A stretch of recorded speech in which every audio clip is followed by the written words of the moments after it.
Some jobs pay well because they're difficult. Some pay well because no one wants them.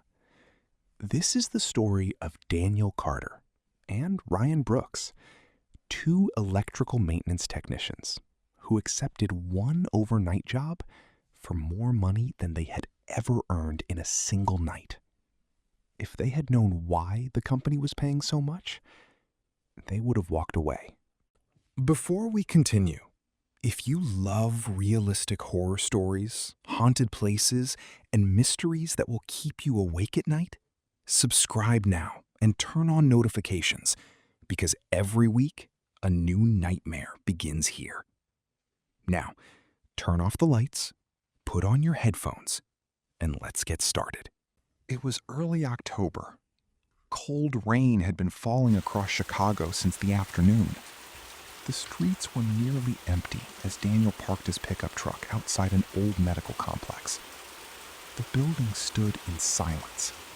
7 floors, hundreds of dark windows. Only a few lights were still on. A faded sign read, St. Gabriel Medical Center. The hospital was still open, but only the first 3 floors were in use. The upper floors had been closed for years. Ryan looked through the windshield. So that's the place? Daniel nodded. I guess so. Ryan laughed quietly. Looks more like a prison than a hospital. Daniel smiled. Let's finish the job and get paid. Neither of them knew. They would remember this building for the rest of their lives. They grabbed their tool cases and walked toward the entrance. Automatic doors slid open with a soft mechanical sound. Inside, the lobby felt strangely empty. A receptionist sat behind the front desk. She barely looked up. No smile, no greeting, only silence. Daniel cleared his throat. "We're here for the electrical maintenance." She pointed toward the elevators. Basement level.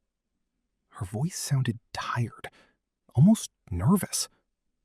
Ryan whispered, "Friendly place." Daniel chuckled. Maybe she's just having a long shift. The elevator moved slowly downward.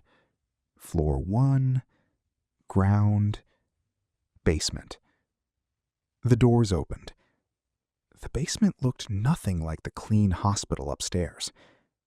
Concrete walls, old pipes, flickering fluorescent lights, the smell of dust, and something metallic lingering in the air. At the end of the hallway, a man wearing a gray maintenance uniform was waiting. Daniel? Ryan? Daniel nodded. "That's us." The man extended his hand. "I'm Michael Hayes, facility manager." His handshake was firm, but his eyes looked exhausted, like someone who hadn't slept in days. Michael spread several blueprints across a metal workbench. "The electrical panels need replacing." He pointed to different areas. "You'll have to inspect the wiring in several utility rooms." Ryan looked over the map. "What about these floors?" He pointed to floors 4 through 7. Michael quickly folded that section of the blueprint. "You won't need those." Ryan smiled. "I was just asking." Michael didn't smile back. "I know." Silence filled the room. Then Michael spoke again. "This building has a few rules." Daniel exchanged a quick glance with Ryan. "Rules?" Michael nodded slowly. "If you hear voices, ignore them. If you hear someone calling your name, don't answer. If one of the elevators opens on the 4th floor, don't get out." Ryan laughed.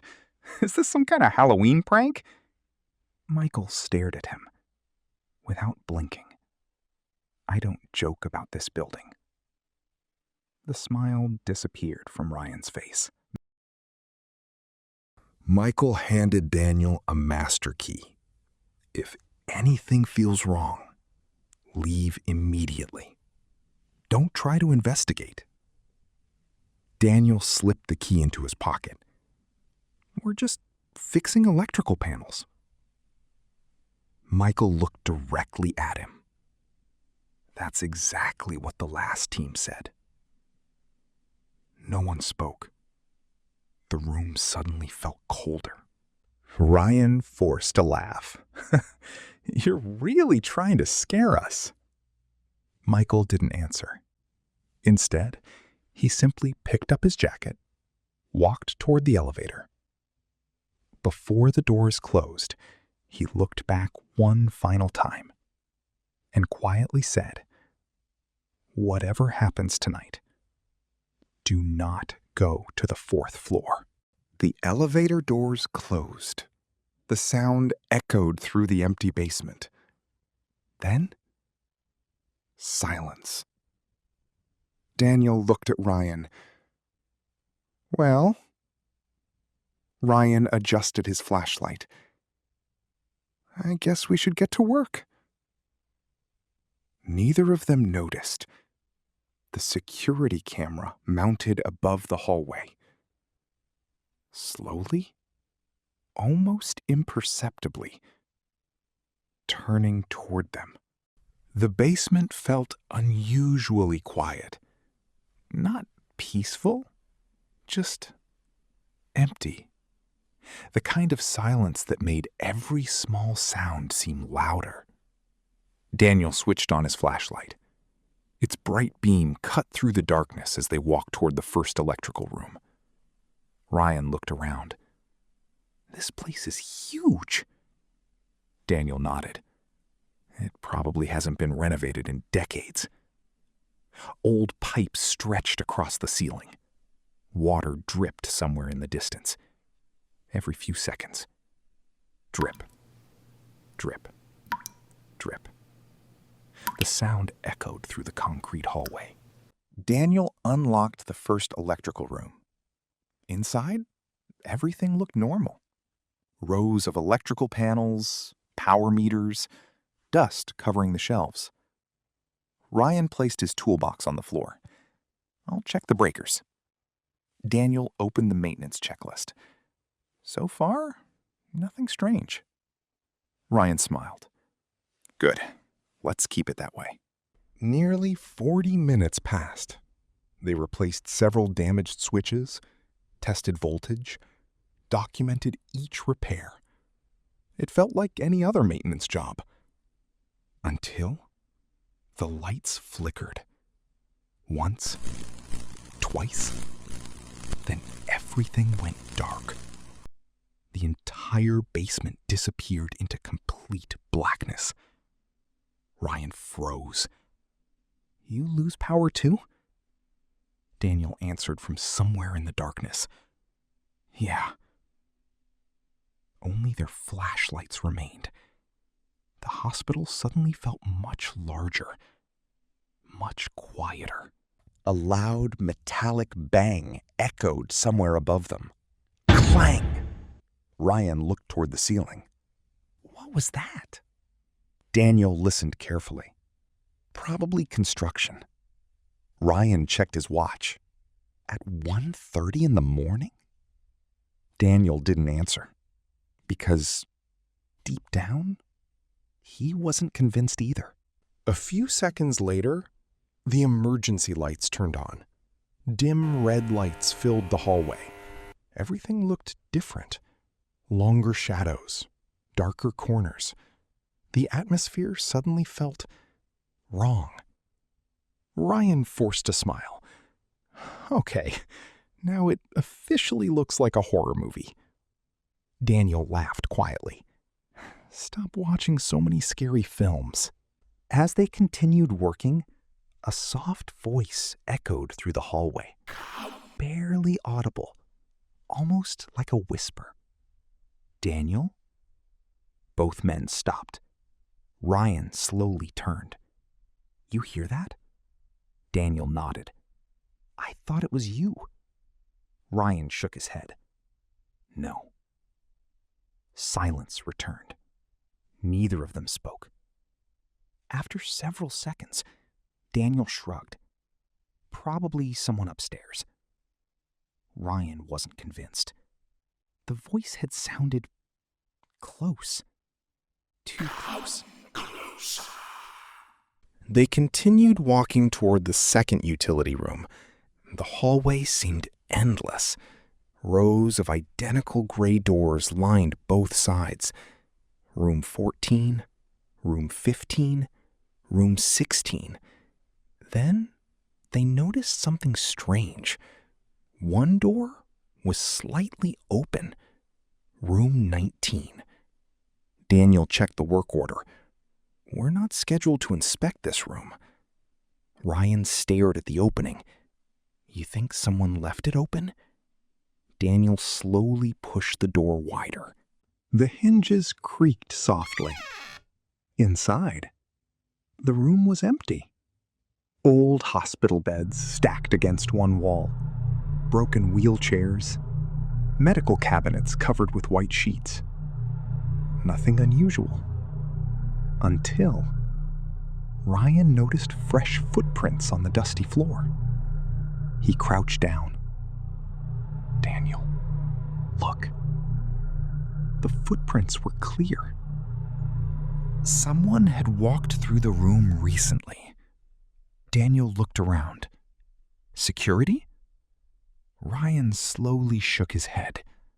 If it was security, where are the footprints leading out?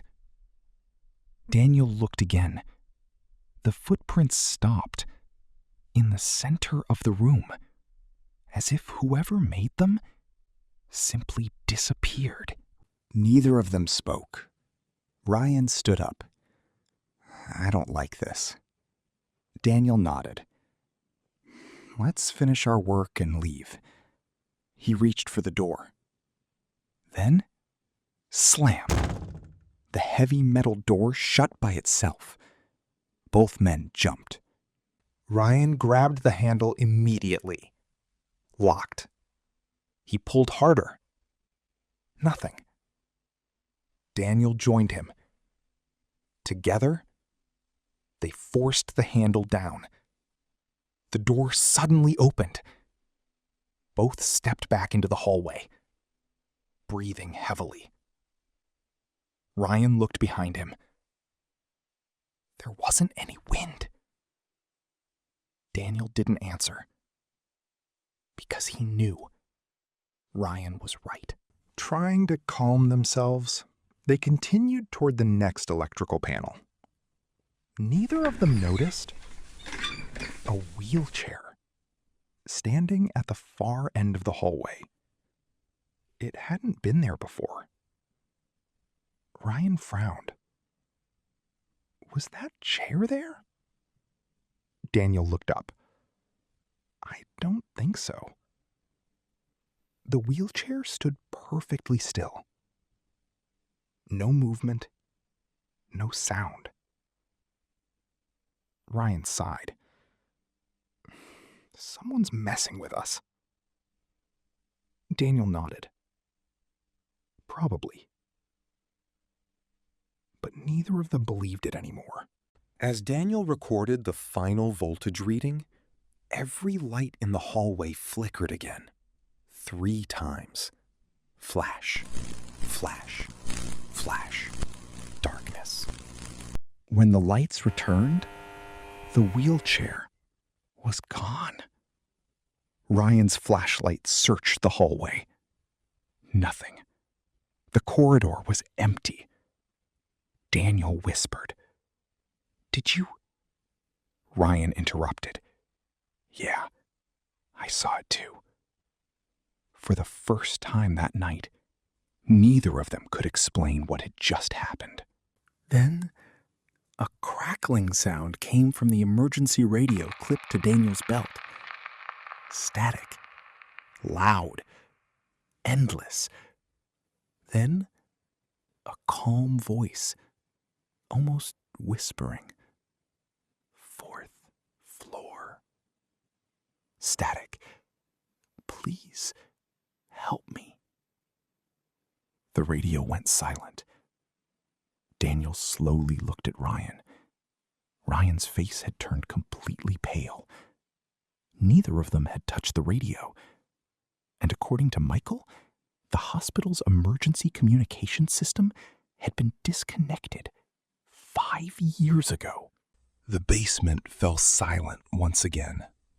Neither Daniel nor Ryan moved. The emergency radio remained clipped to Daniel's belt, silent, as if nothing had happened. Ryan finally broke the silence.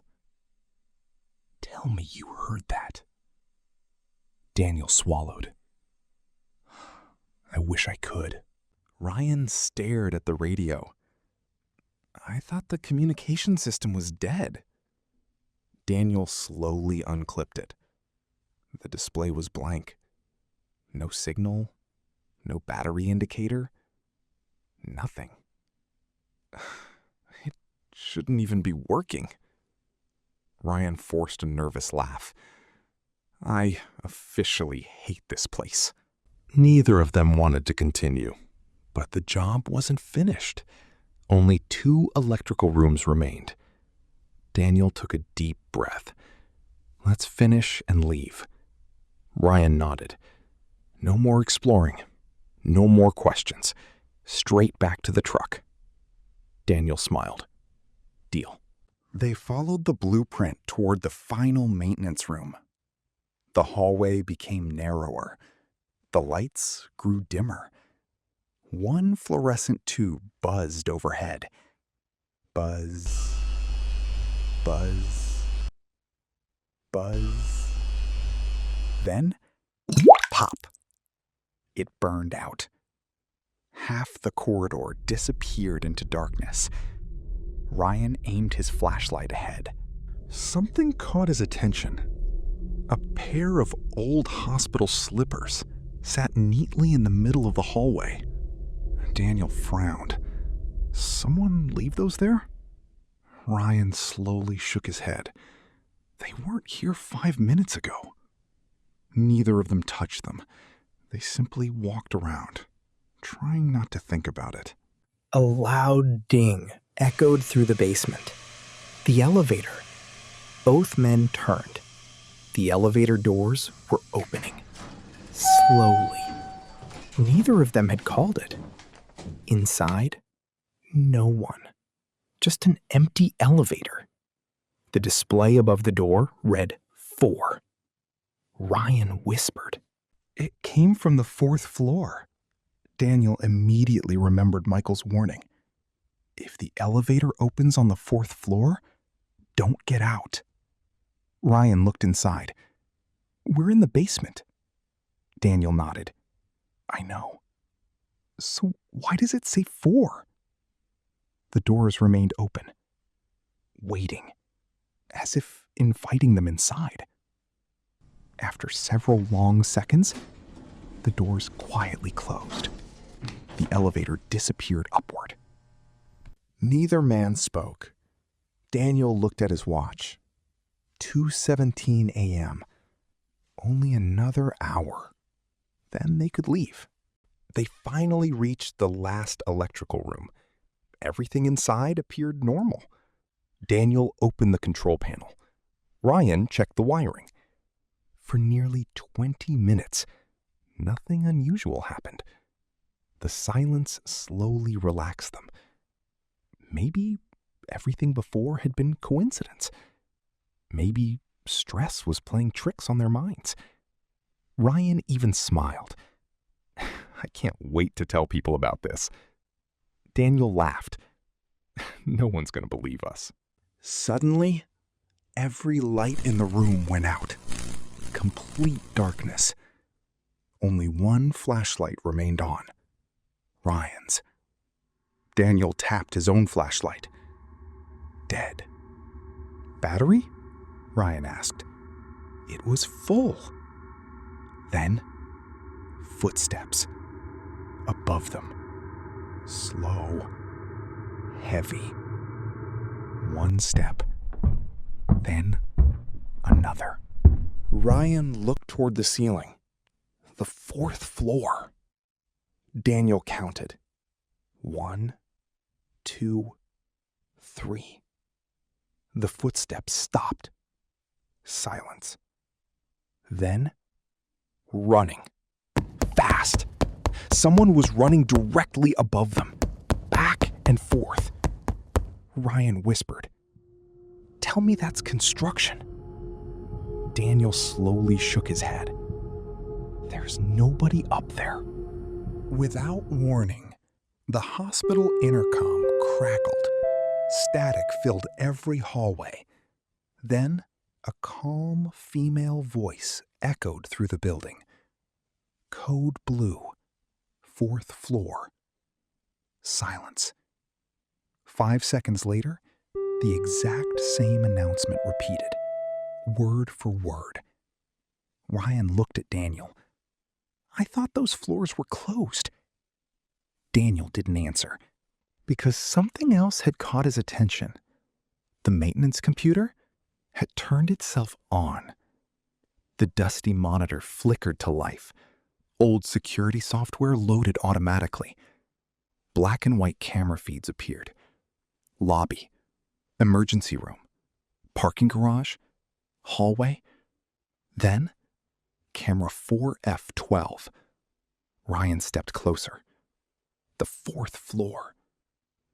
The hallway on the screen looked abandoned. Peeling paint, broken lights, dust everywhere. Nothing moved until a shadow crossed the hallway. Fast. Too fast. Daniel leaned toward the monitor. "Pause it." Ryan froze the recording. Frame by frame, the figure became clearer. It looked like a man wearing an old hospital maintenance uniform, standing perfectly still, his face hidden in darkness. Ryan whispered, "Zoom in." The computer slowly enlarged the image. The man's name badge became visible, barely readable. Daniel leaned closer. Then his eyes widened. No way. Ryan looked at the screen. The badge read, Michael Hayes. Both men stared at the monitor. Neither of them breathed. Ryan finally spoke. "The facility manager?" Daniel nodded slowly. "But we just talked to him." Ryan looked back at the image. The timestamp appeared in the corner. October 14, 2018. 8 years earlier. Daniel grabbed the mouse. He searched the hospital employee database. One file appeared. Michael Hayes. Status? Deceased. Date of death? October 14th, 2018. Cause? Missing during electrical fire. Presumed dead. Ryan stepped backward. His face had turned pale. Daniel whispered, "If Michael died 8 years ago, then who gave us the keys tonight?" Before either of them could move, every monitor in the room suddenly switched to the same camera. Camera 4F12. The hallway was empty, silent. Then, the tall figure slowly stepped into view, closer this time, standing directly in front of the camera, completely motionless. Then, for the first time, it slowly raised one arm and pointed straight at the camera. The screen filled with static. The lights exploded into darkness. A loud metallic slam echoed through the basement. Somewhere, a door had just locked. The room fell into complete darkness. Not a single light remained. Only the faint glow of Ryan's flashlight trembled across the walls. Neither man spoke. Neither moved. The silence felt heavier than ever before. Then, the emergency generator kicked in. A low mechanical hum echoed through the basement. Dim red lights slowly came back on. Everything looked different. The shadows seemed longer. The hallway outside looked endless. Ryan finally whispered, "We're leaving." Daniel nodded immediately. "I don't care about the job anymore." He grabbed the toolbox. Forget the equipment. Ryan didn't argue. For the first time that night, money no longer mattered. They stepped into the hallway. It was empty. The wheelchair was gone. The old slippers had disappeared. Even the footprints were no longer there. Ryan looked around. "It's like none of it happened." Daniel answered quietly, "That's what scares me." They hurried toward the elevator. Daniel repeatedly pressed the call button. Nothing. Again, nothing. The display remained dark. Ryan sighed. "Stairs." Daniel nodded. "Let's go." The emergency stairwell was only a few meters away. Daniel pushed the heavy steel door open. It groaned loudly. Inside, the stairwell was lit by weak emergency lights. Concrete walls, cold air, absolute silence. Ryan started climbing first. Daniel followed. 1 floor, 2 floors, 3 floors. Everything seemed normal until Ryan suddenly stopped. Daniel almost bumped into him. What happened? Ryan slowly pointed upward. The sign above the landing read, "Floor 4." Daniel frowned. "That's impossible." Ryan looked confused. "We were climbing up from the basement." Daniel nodded. "We should be on the ground floor." Neither of them had counted wrong. Neither of them understood. Ryan slowly reached for the door marked 4. Daniel grabbed his wrist. "What are you doing?" Ryan whispered, "I just want to see." Daniel remembered Michael's warning. Don't go to the 4th floor. For several seconds, neither of them moved. Then, a sound came from behind the door. Soft, slow footsteps walking toward them. 1, 2, 3. Closer, closer, closer. Ryan stepped backward. The footsteps stopped. Silence. Then, 3 gentle knocks. Knock, knock, knock. Both men froze. Ryan whispered, "Someone knows we're here." Without warning, the doorknob slowly began turning. Neither of them breathed. It turned once, twice, then stopped. The door never opened. Ryan grabbed Daniel's arm. "We're leaving." They ran upstairs. Floor 5. Floor 6. Finally, ground level. Daniel pushed the exit door open. Nothing happened. The door wouldn't move. He pushed harder. Still locked. Ryan stared at the emergency exit sign. It should open. Daniel hit the panic bar again. Nothing. Almost as if someone had locked it from the outside. Suddenly, every emergency light went out. Darkness. Complete darkness. Then, one by one, The lights came back. Not all at once. One, then another, then another. Each light illuminated another section of the stairwell. When the final light turned on, Someone was standing below them, 4 floors down. A tall man, gray maintenance uniform, head lowered, motionless. Ryan aimed the flashlight. The beam reached the figure. Nothing. The light simply disappeared around him, as though darkness itself swallowed it.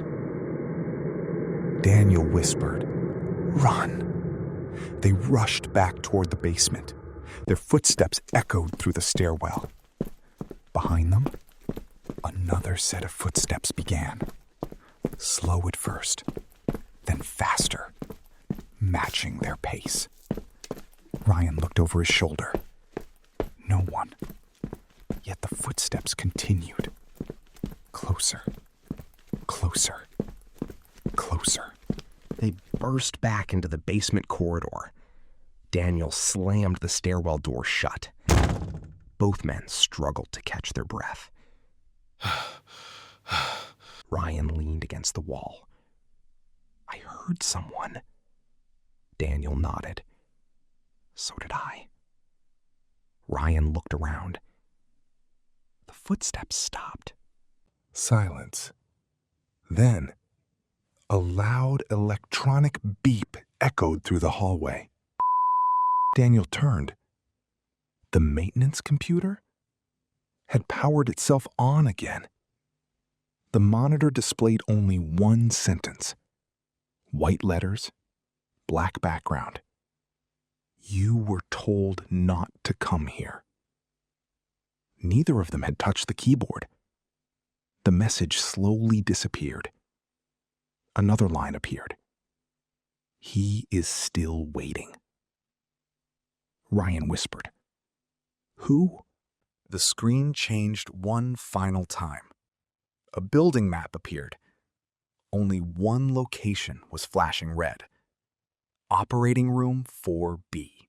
Daniel couldn't stop staring at the monitor. The flashing location? Operating room 4B. Ryan grabbed his arm. We're leaving. Daniel didn't answer. Instead, he looked toward the silent elevator, then toward the stairwell. If something is trapping us here? Ryan shook his head. That's exactly how people disappear. Daniel looked at him, and running in circles hasn't worked either. For several long seconds, neither of them spoke. Finally, Ryan sighed. I hate this idea. Daniel nodded. So do I. Together, they walked back toward the stairwell. The 4th floor door stood exactly where they had left it. This time, the hallway beyond was silent. Daniel slowly pushed the door open. It wasn't locked anymore. A cold draft rushed past them. The air smelled old, like burned plastic and smoke that had never fully disappeared. Their flashlights revealed a corridor frozen in time. Hospital beds covered with dust, medical charts scattered across the floor. Wheelchairs lying on their sides, emergency lights hanging from broken wires. Every wall carried black burn marks. Ryan whispered, "It still smells like the fire." Daniel nodded, as if it happened yesterday. Halfway down the corridor, they reached operating room 4B. The door was half open. Daniel pushed it gently. Inside, the operating room looked untouched. Surgical lights hung overhead. Rust covered the metal equipment. A cracked wall clock was frozen at 2:43 a.m. Ryan frowned. The fire report. Daniel finished the sentence. Said the fire started at 2:43. Neither of them had mentioned the report aloud, yet somehow, both knew. On a nearby desk, they found a dusty emergency logbook. Daniel carefully opened it. Most pages had been damaged by smoke, but the final entry remained readable. It was written by hand. October 14, 2018. Power failure on the 4th floor. Backup system failed. Patients trapped. Maintenance supervisor Michael Hayes refused to leave. He stayed behind to restore power. Communication lost at 2:43 a.m. Ryan looked up slowly. He stayed to save them. Daniel nodded. He never came back. Silence filled the room. For the first time that night, neither of them felt fear, only sadness. Then, the hospital intercom crackled again, not with static, with a man's voice. Calm, tired, almost relieved. The power. Please, turn it back on. The voice faded. Daniel looked toward the electrical control panel mounted on the wall. A single emergency breaker remained switched off. The label beneath it read, Emergency Life Support Circuit. Ryan whispered, "That's it." Daniel stepped closer. This circuit never came back online. He slowly gripped the breaker. Ryan looked at him. You think this is what he's been waiting for? Daniel took a deep breath. I don't know. But if Michael stayed here trying to restore power, let's finish the job. Daniel pushed the breaker upward. Click. For 1 second, nothing happened. Then, every light inside operating room 4B burst to life, one after another. The entire 4th floor lit up. Hallway lights, exit signs, emergency panels, everything. The building hummed with electricity.